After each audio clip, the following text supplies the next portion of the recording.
Let's talk about one of the most common and, honestly, one of the most tempting strategies in investing. It's called averaging down. It feels so smart, so logical. But what if it's actually a trap? We're going to deconstruct it, and we'll start with a scenario I am sure you've all been in.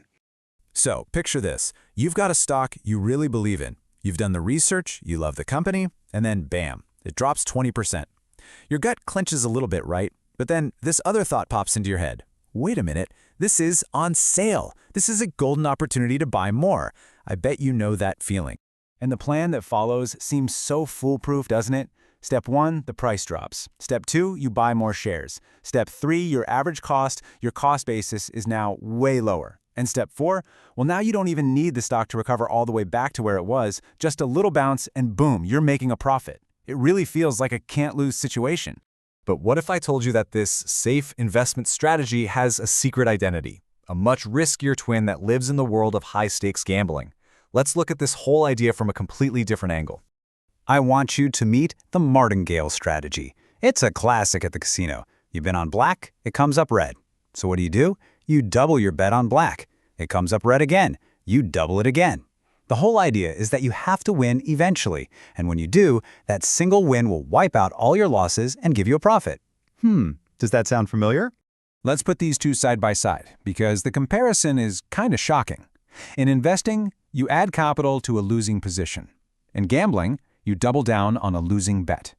Both rely entirely on an eventual rebound or a win. One is seen as a smart, safe strategy, and the other is known for what it is, a huge gamble. But when you really boil them down, are they really all that different? And that brings us to the most important point. The whole thing, the entire strategy, is a house of cards built on one single gigantic assumption, that the asset you picked is guaranteed to bounce back. If you pick the wrong horse, then every single time you average down, you're not being a savvy investor, you're just compounding a mistake and throwing good money after bad. So why does this feel so right? Why does it trick our brains so easily? Well, it all comes down to a really slick little accounting trick we play on ourselves. Let's pull it apart. You see, when you average down, you're not doing one thing. You're actually doing two totally separate things. The first one is real. It's a financial transaction. You buy more shares at today's price. The second action? That's purely in your head. It's just a little bit of math, where you mix the new price with your old price to get a new average. And this right here is the whole trick. Only that first action, the actual purchase, has any effect on your real-world profit or loss. That second step, the one where you calculate your shiny new lower average cost, it changes nothing. It's a mental shortcut that just makes you feel better, but it doesn't change your financial reality one bit. And let's be really clear about the hidden costs here. That nice feeling of being closer to breaking even is a total illusion. Fact is, your original investment is still a loser. And guess what? If the price keeps dropping, that brand new money you just put in is now losing value too. So your total wealth is shrinking faster, and you've actually exposed yourself to even bigger potential losses.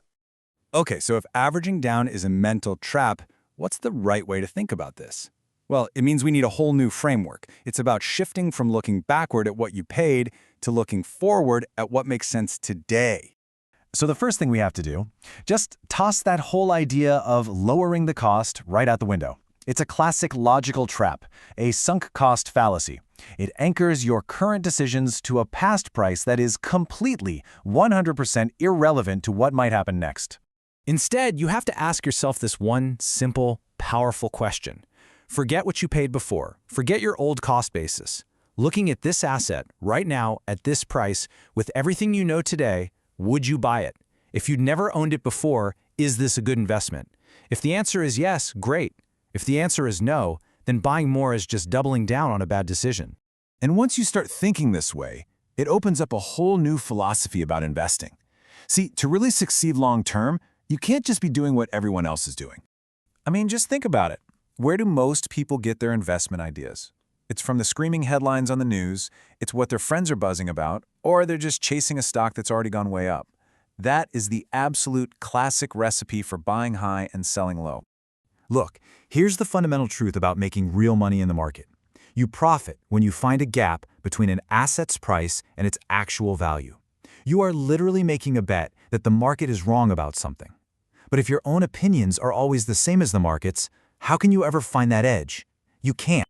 So it really boils down to two different mindsets. On one side, you've got consensus thinking. That's following the herd, buying what's popular, buying what feels good. It's driven by emotion. But on the other side, you have independent analysis. This is where you're actively searching for times the market gets it wrong. You're not just buying good things, you're buying mispriced things based on your own hard work and analysis. So when is it the right time to buy more of something that's gone down? It's when your independent analysis tells you the market is fundamentally wrong. Maybe the asset is fantastic, but the market is panicking. Maybe the market just doesn't have the patience to see the long-term story. The point is, you believe its true value is way higher than today's price. In that case, a price drop doesn't mean you were wrong. It means your bargain just got even better. And all of this really comes down to a crucial distinction. We get so obsessed with little tactics and strategies, but what actually matters, what truly builds wealth, is the underlying framework of how we think. And I absolutely love this quote because it's so blunt and so true. If your basic logic is broken, if your reasons for buying are flawed from the start, then it doesn't matter how many fancy strategies you invent. You're just getting better and better at doing the wrong thing. You could invest for 20 years and make zero progress.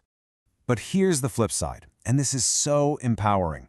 If you get the fundamental logic right, if you build your decisions on a solid framework, you don't have to be a genius. Success isn't some magical thing. It just becomes the natural outcome of making good decisions over and over again. So I'll leave you with this one last question to think about. Take a really honest look at how you make decisions. Is your framework actually built for success, or have you just been getting really, really good at being wrong? The answer to that could change everything for you. Smash like and subscribe.